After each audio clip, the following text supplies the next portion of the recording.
The biggest myth is that you can't be profitable within the first year, within the first 5 years.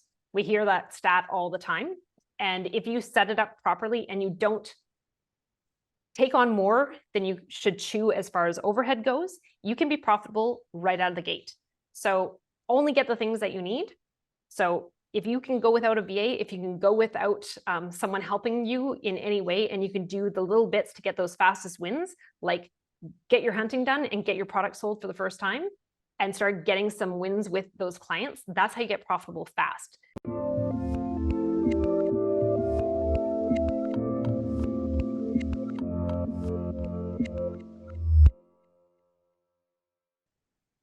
Hey everyone, this is Devin Miller here with another episode of The Inventive Expert. I'm your host, Devin Miller, the serial entrepreneur that's grown several startups into 7- and 8-figure businesses, as well as the founder and CEO of Miller IP Law, where he helps startups and small businesses with their patents and trademarks. If you ever need help with yours, just go to strategymeeting.com, grab some time with us to chat, and we're always here to help.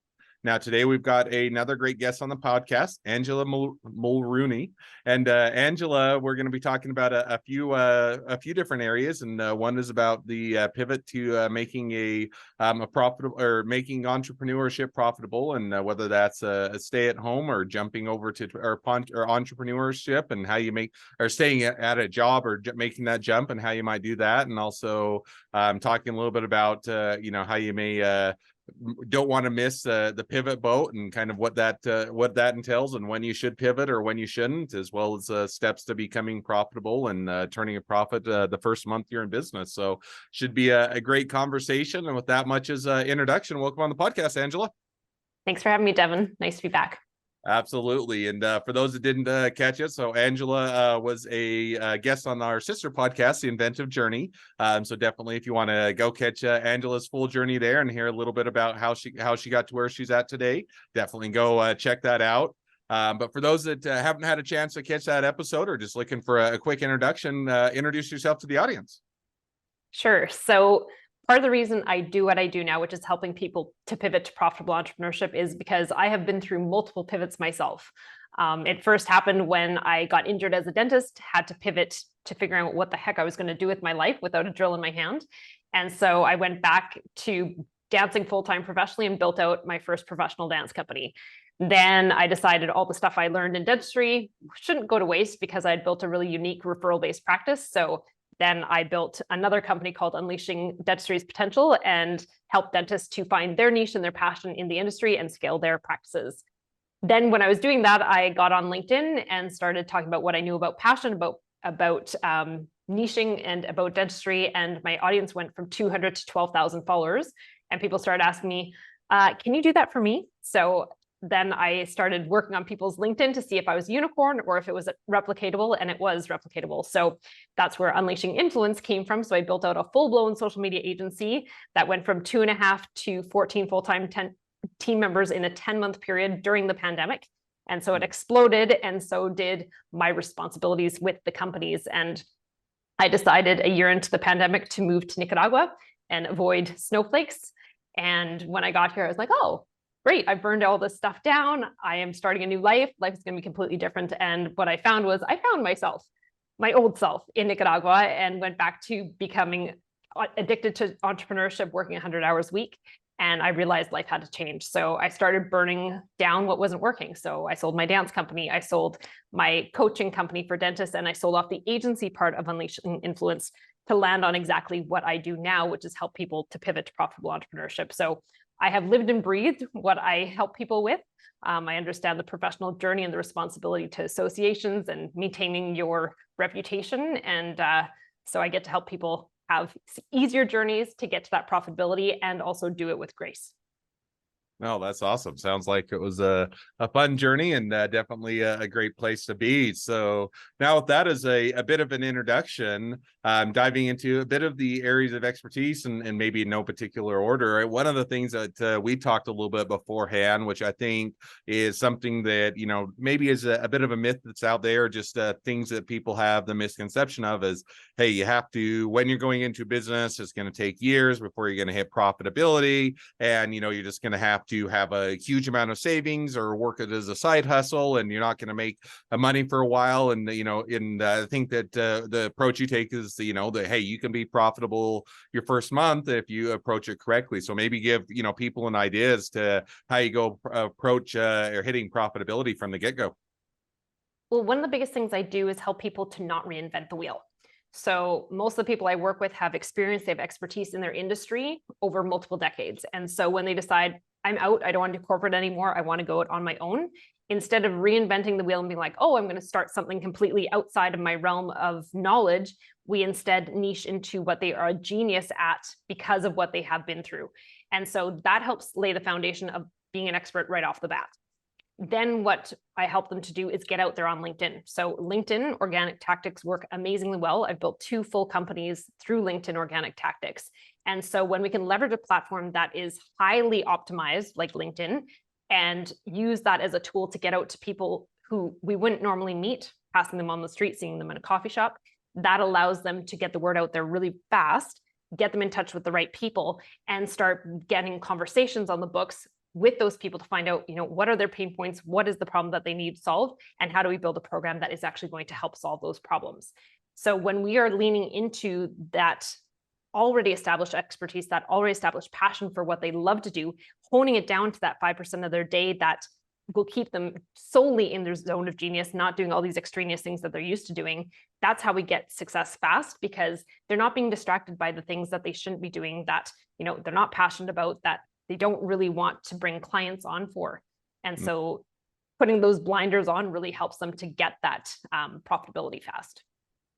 No, makes perfect sense now. So so let's say you put the blinders on, you kind of focus in. Now, first of all, how do you kind of go about focusing in? Because on the one hand, definitely agree that you need focus. On the other hand, if you're a startup or small business, you're just getting going, you're also going to be wearing a lot of hats. You're going to be having to take on a lot of responsibilities, maybe not all of which are directly in your wheelhouse. You have a lot of experience, but you have to get them done. And you don't have a big team in place. You don't have huge budgets. So how do you kind of balance that as you're getting started, of getting to profitability, focusing, but also having to cover, kind of a wide swath of different things?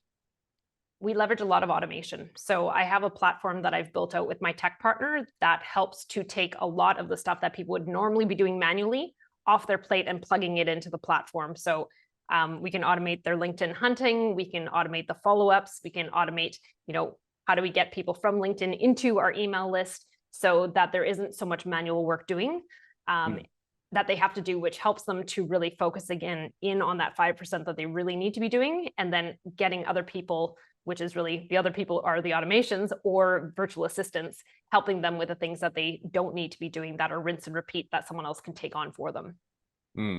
So now, what kind of automations should you be thinking of? I mean, there's a lot of, and you touched on a few, but I mean, there's everything from, you can have automated emails, you can have a CRM, you can have text messages, you can have outreach, you can have inbound, you can, automate some of the general day in and day out tasks that you do with your business and do that.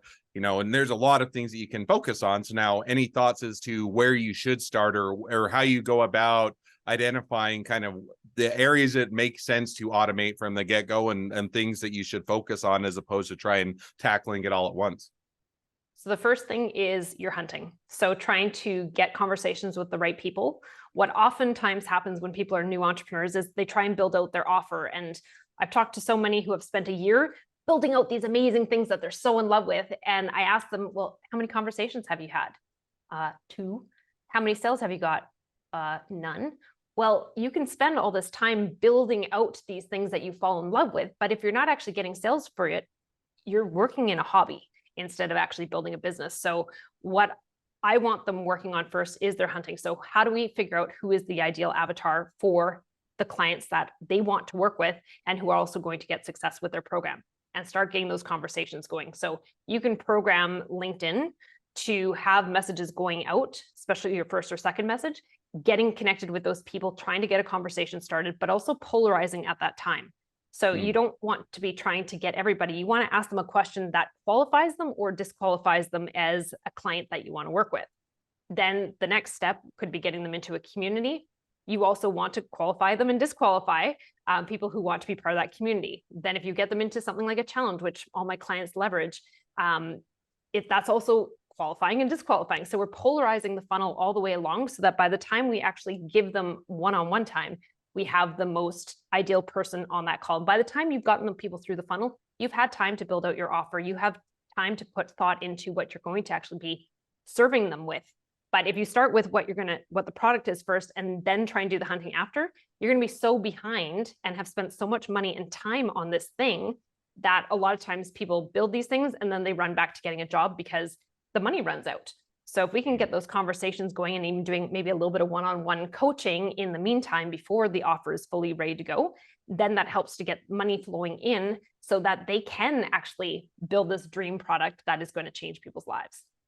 No, I think that definitely makes perfect sense. Now, one question, maybe to follow up on that, which is, if you're doing all this effort and you're not getting sales, or you're not getting as much sales or closing as many, deals as you'd want, one can be is you're not qualifying the right people and you're spending a lot of time and effort on just, things that you're talking with the wrong people, you're spending too much time on it, you're not, haven't polished your pitch, or, maybe they don't want your pitch and, or your services or that. The other thing could be is you need to pivot. In other words, you need to adjust. Maybe you're not offering the right services or products and you're not doing what the market is asking for. And so you kind of have that balance of, is it because I'm not doing I've got the right product or service, but I'm not, qualifying people right, or I need to pivot and adjust? And kind of, how do you go about deciding when you need to pivot, or if you need to pivot, or if it's more of the qualifying people, or kind of any thoughts on that? So every step of the funnel, we are doing little science experiments. So we're competing message A versus message B. We're competing welcome message to the community A versus B. We are competing challenge message versus A versus B. And what we're doing on a monthly basis is looking at which one is working the best, because it is very unlikely that every step of that funnel is going to be completely dialed in. No matter which company you're working with, whether it's me or you're working with someone else, there is a chemistry between you and your audience that you need to figure out. And you might get lucky that one of them is completely dialed in, but there's going to be other pieces of it that you need to figure out. So we look at the rate of how many messages are we sending out? How many messages are we getting a conversation from those messages? How many people are joining your community? From the community, how many people are joining your challenge? From that challenge, how many people are actually getting on a call, and how many of those calls are you actually closing? So we can see the drop-off rate in each of those things. And if one is really strong, we keep that, and then we start tweaking the other things underneath it. But it does take time, especially if you're newly selling yourself to really get that dialed in, because there's all this chatter that's going on in your head that maybe I shouldn't be doing this. Maybe I should get a job. Maybe nobody's going to want this. And so the mindset has to be tweaked as well. And if your mindset is wrong in your community, if your mindset is wrong on your challenges, if your mindset is wrong on your sales calls, you're going to blow it every time. So that could be, it might not even be the messaging, it's the delivery that needs to be worked on. So recording yourself when you're delivering content, recording yourself when you're actually having those sales calls, and looking back and be like, oh, did I just talk them out of joining me? Or did I talk them into working with someone else? All those things play into the success of the funnel. So we need to always be examining everything that's happening and being objective about it. Because a lot of people feel really good that they're doing something, so that there's that emotional, juice happening. It's like the people who built the amazing product, and in a year, they're like, oh, I've got all these great things, but they got zero sales. They've got zero conversations going on. We need to be objective and be like, okay, we're trying to build a business here. We need to look at the numbers, because the numbers tell the truth every time. So now shifting gears a little bit, but there's something that you hit on as well, which is, sometimes I guess the question is, when you're doing a business and you're looking to figure it out, set it up profitable from the get-go, and I think those are all things, testing along the way.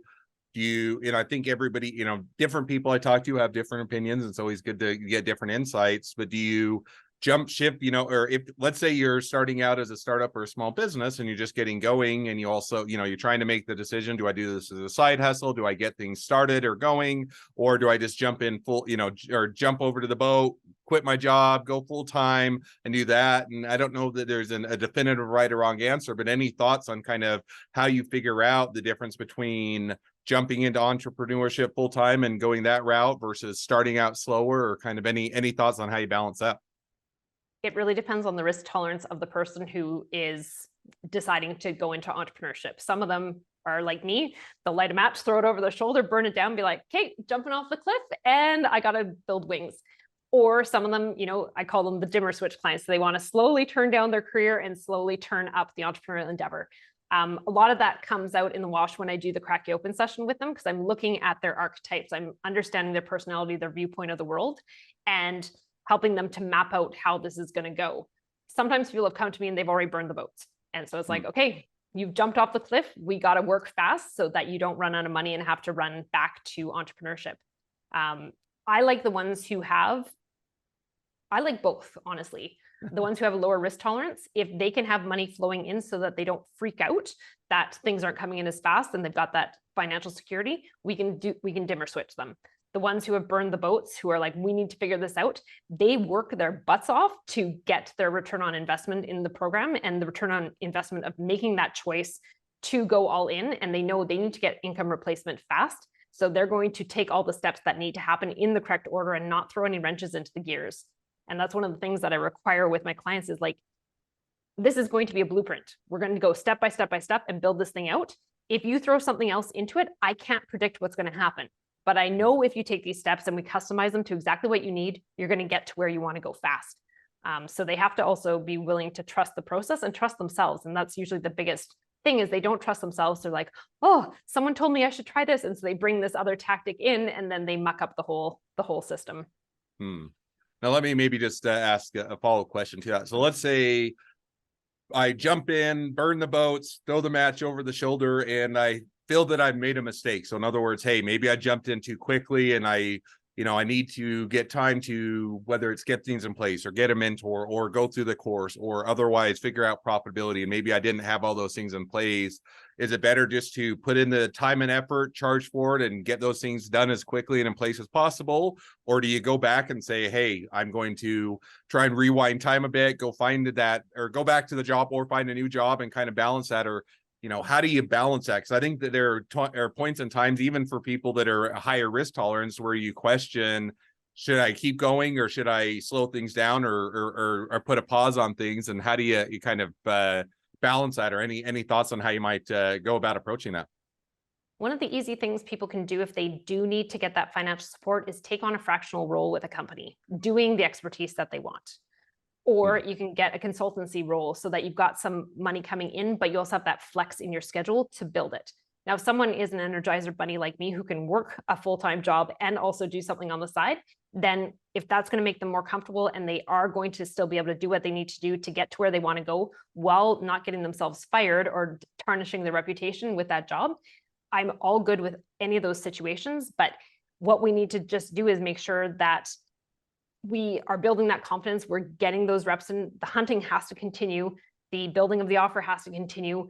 And a lot of people, what happens if they feel like they're not winning at it, they just go, oh, entrepreneurship is not for me. And what happened was they just didn't give themselves enough time, or they didn't give themselves enough space to actually like have that financial support while they did something else. And so they get they feel so shameful that they never come back and try it again. And it's sometimes just a timing thing. Maybe you weren't mentally ready, maybe you weren't financially ready, but you have this thing that can change people's lives. And so don't give up on it, but get the right support. If it means that financial support from a job, great. If it means joining a program, great. But if you've got this amazing thing that you really want to be doing, you don't have to give up on it, but maybe you have to approach it a different way. No, and I think that's one of the harder things, is because and there's all sorts of memes and gifs or whatever out there, which is you're so close to success and then you give up along the way, and if you just stuck it out a bit longer, you'd be successful. Vice versa, you could be very close to failure, you're hitting your head against the wall and you're not able to do that. And I think that that's a lot of things, and it's one is having the plan in place and figure how you can be profitable from the front end, and also figuring out how to pivot. And I know it's probably a bit of a repeat of the question, but I think it's still hard. How do you figure out, is it pivot? Is it sticking it out? Is it going back? Is it more of the individual, or it's any thoughts on how because you get to that point and you don't know if it's, hey, I'm just doing the wrong thing, or maybe I need to bring in a partner, or maybe I need to pivot. Maybe I need to put a pause. Maybe I need to do the fractional CFO. And I think people have a hard time balancing that. And you started to touch on that, but any follow-up thoughts or additional thoughts on kind of how you weigh, when you're having those thoughts, what is the right course? So this is one thing that happens if people they've built something amazing, but they're not getting sales, and maybe they've had a few conversations. If you were to offer that product to someone for free and they still wouldn't be willing to put in the time and effort to use it, that's when it's time to go back to the drawing board. But if you're offering it, and if you were to do it for free, people would be all in and all over it. Okay, there's something happening in the way that you're selling it, right? The product is fine, but we need to learn how to actually ask better questions, to really find out what people want, to know that we can actually serve them with the product.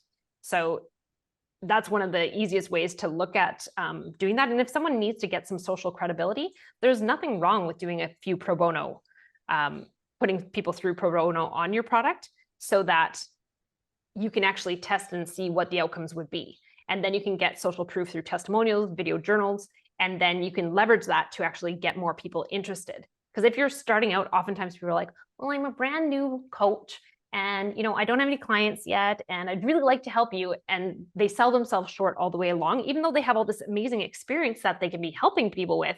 Because they don't have that time in that role, they start to really sell themselves short, and then they shoot themselves in the foot during the sales conversation. So that's a big thing with going back and listening to what you're actually saying, especially in a call where you're like, for the first time, actually trying to sell yourself. If you've worked for another company and you've sold things, that's so different than selling your services that you are online with a guarantee that you're going to get someone results.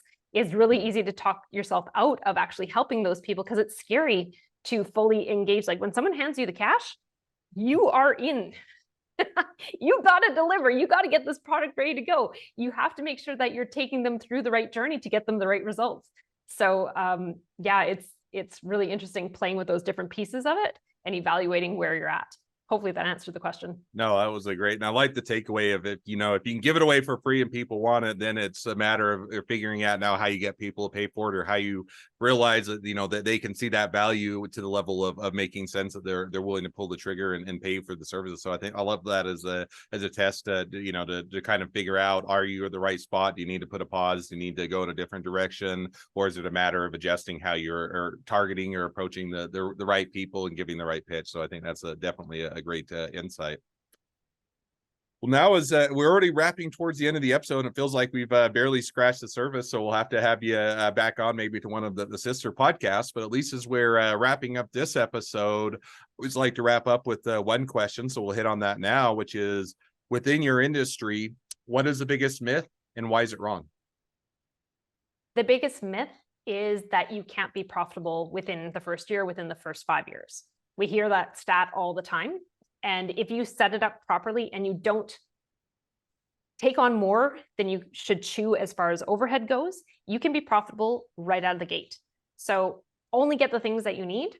So if you can go without a VA, if you can go without someone helping you in any way, and you can do the little bits to get those fastest wins, like get your hunting done and get your product sold for the first time and start getting some wins with those clients, that's how you get profitable fast. What happens is people are like, oh, I need this course and I need this app and I need blah, blah, blah, blah, blah. And they build out all these expensive pieces of their overhead that they think are the magic sauce. I had a conversation like this just this past week. He's like, oh, I figured out the magic sauce. It's this app. And I'm like, no, it's not. The app is going to support you, but there's so many things you can be doing to actually get the sale without that app. You can make your first $1 million without having an app. So it's really interesting how people get sucked into these things. And then suddenly they're like, every dollar coming in, they're sending $2 or $3 more out in return for it. And so they dig themselves into a hole. And then again, they run screaming back to a job. No, I think that's definitely a great myth to dispel and a great takeaway. So, well, that was, we wrap up the episode. If people want to reach out to you, they want to be a customer, they want to be a client, they want to be an employee, they want to be an investor, they want to be your next best friend, any or all of the above, what's the best way to reach out to you, contact you, find out more? The best is to find me on LinkedIn. It's under Dr. Mulrooney, and my company is Unleashing Influence.